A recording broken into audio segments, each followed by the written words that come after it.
Bienvenue dans cette nouvelle vidéo. Dans cette vidéo, on va voir un élément pour distribuer l'énergie. Mais avant de savoir cet élément, on va commencer par une situation.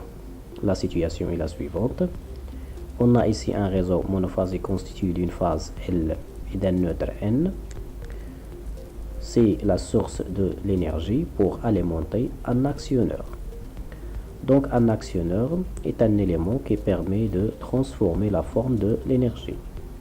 Ici on a une lampe, il va recevoir l'énergie électrique et la transformer en énergie lumineuse. La liaison entre la source et l'actionneur n'est pas directe. On va mettre un élément. Cet élément, on l'appelle un préactionneur. Il vient avant l'actionneur. La fonction du préactionneur, il va soit établir le passage de l'énergie, ça veut dire laisser le passage de l'énergie à l'actionneur, ou interrompre le passage de l'énergie de la source vers l'actionneur. Cette fonction, on l'appelle distribuer l'énergie. On va faire une classification des préactionneurs. On va les classifier suivant l'énergie à distribuer. On a plusieurs types d'énergie: l'énergie électrique, l'énergie pneumatique et l'énergie hydraulique. Pour l'énergie électrique, le préactionneur est appelé un contacteur. Pour l'énergie pneumatique, un distributeur pneumatique. Et pour l'énergie électrique, il est appelé un distributeur hydraulique. Dans cette vidéo, on va voir en détail le contacteur, son principe de fonctionnement et comment le câbler sur un circuit électrique. Maintenant, on explique le principe de fonctionnement d'un contacteur. Il est constitué d'un noyau de fer et sur ce noyau, il est enroulé une bobine. Cette bobine va soit ouvrir des contacts ou il va les ouvrir. Cette bobine, pour faire cette fonction, il est parcouru par un courant électrique. On a deux cas pour le courant électrique. Soit il est égal à 0, soit il est supérieur à 0. S'il n'y a pas de courant qui circule dans la bobine, dans ce cas, la bobine, on dit que la bobine n'est pas excitée, non excitée. S'il n'est pas excité, donc il ne va exercer aucune force sur les contacts. Donc les contacts restent ouverts. S'il y a un courant qui circule dans la bobine, dans ce cas, on dit que la bobine est excitée. Et si la bobine est excitée, il va se comporter comme un aimant. Il va fermer, il va exercer une force sur les contacts, il va les fermer. Donc voilà, il va fermer les contacts du contacteur. Voilà les deux cas de fonctionnement d'un contacteur. Maintenant, on va mettre un circuit électrique avec le contacteur. Ce circuit électrique, c'est un moteur électrique monophasé. On a ici un réseau monophasé constitué d'une phase et d'un neutre. La tension entre la phase et le neutre, c'est 230 volts. On va les mettre à l'entrée du contacteur et la sortie du contacteur vers le moteur électrique. C'est le circuit de puissance. Maintenant, on va câbler le circuit de commande. Le circuit de commande de la bobine. On va utiliser une source pour alimenter la bobine, un bouton poussoir M et la liaison avec la bobine. On a deux cas de fonctionnement pour le bouton poussoir M, deux cas de fonctionnement pour la bobine du contacteur, deux cas de fonctionnement pour les contacts du contacteur et finalement deux cas de fonctionnement pour le moteur électrique M.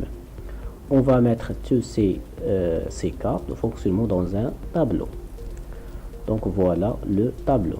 Premièrement, l'état du bouton M, l'état de la bobine du contacteur, l'état du contacteur et finalement l'état du moteur M.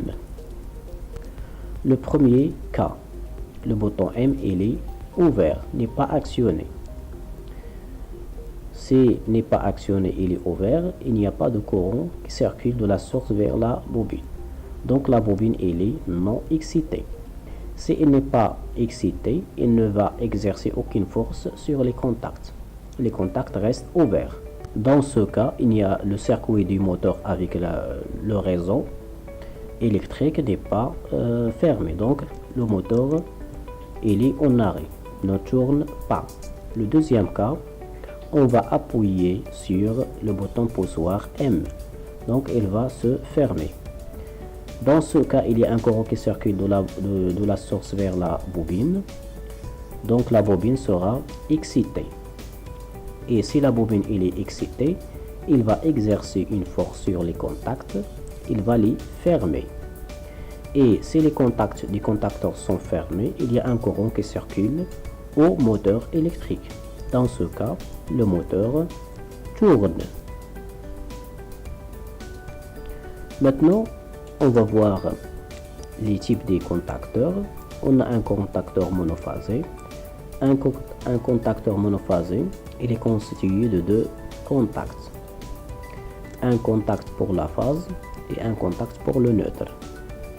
Pour le schéma, voilà le symbole de la bobine, l'entrée A1, la sortie A2. Voilà le câblage de la bobine sur le contacteur. Après, cette bobine va commander des contacts. Ici, on a deux contacts. Le premier contact 1 et 2, il est destiné à la phase, l'entrée du phase et la sortie du phase. Deuxième contact pour le neutre, 3 et 4. Voilà l'entrée du neutre et la sortie du neutre. La sortie vers l'actionneur, c'est par exemple un moteur électrique. Deuxième type de contacteur, c'est un contacteur triphasé. Pour le symbole de la bobine, voilà l'entrée A1, la sortie A2. Voilà l'alimentation de la bobine. Cette bobine va commander des contacts. Le nombre de contacts, c'est 4. Voilà, le premier c'est 1, 2, numéroté. L'entrée 1, la sortie 2. Voilà. Le contact 1 pour la phase numéro 1, le contact 2, 3, 4 pour la phase numéro 2, le contact 3, 5, 6 pour la phase numéro 3 et finalement le contact 4, 7, 8, c'est pour le neutre. Les contacts auxiliaires. Un contacteur, il a des contacts de puissance, les voilà 3. Il peut avoir aussi des contacts auxiliaires. À droite, on a un contacteur réel. Voilà les contacts de puissance. Ils vont recevoir les phases L1, L2 et L3. Et voilà, ici on a l'entrée et la sortie de la commande de la bobine du contacteur. Et la bobine aussi va commander des contacts auxiliaires. On va les utiliser au circuit de commande. Donc ici on a un contacteur auxiliaire ouvert. Si la bobine n'est pas excitée, il est ouvert. S'il est excité, il va se fermer. Donc on va le numéroter 13, 14. Le voilà sur le contacteur réel.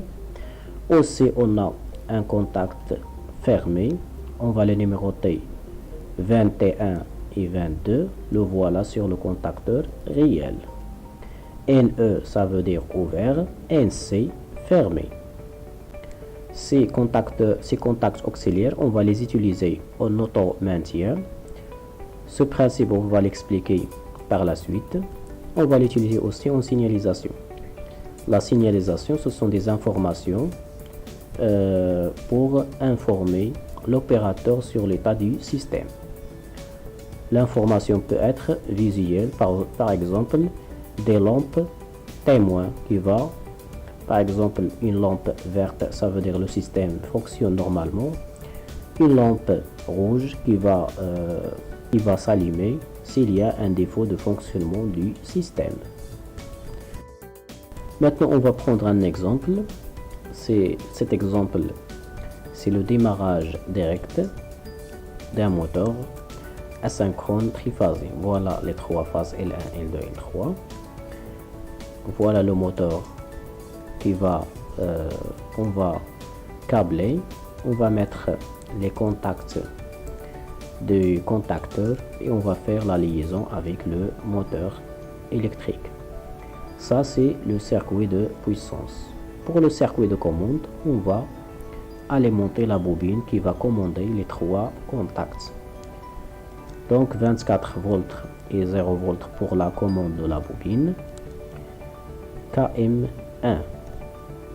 On va prendre un bouton poussoir d'arrêt. Il est fermé au repos et un bouton poussoir de marche. Il est ouvert au repos. Donc si on va appuyer sur le bouton marche, il y a un courant qui circule à la bobine. Donc la bobine il est excitée. Il va fermer les contacts de puissance. Le moteur tourne.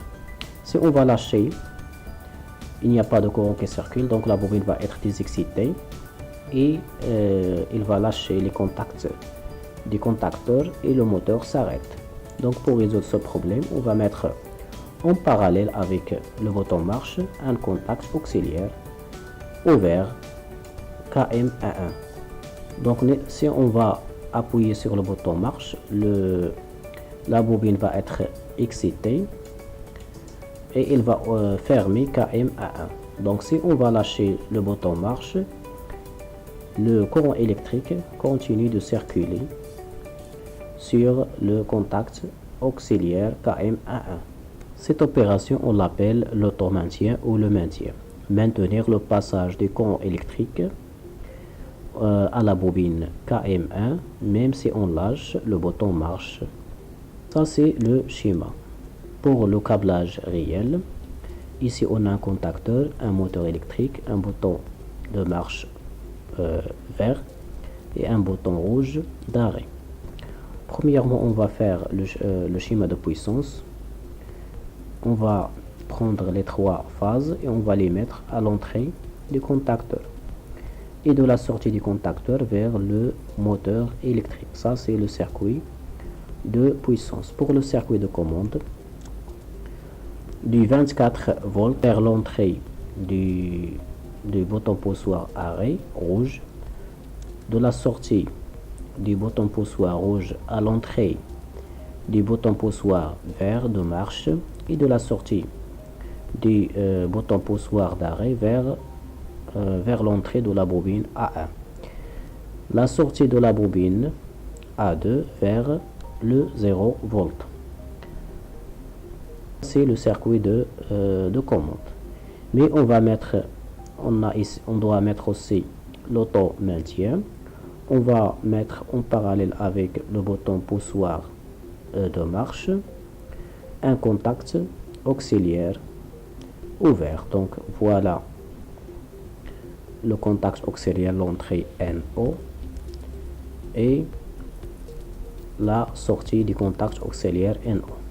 Un contact auxiliaire ouvert.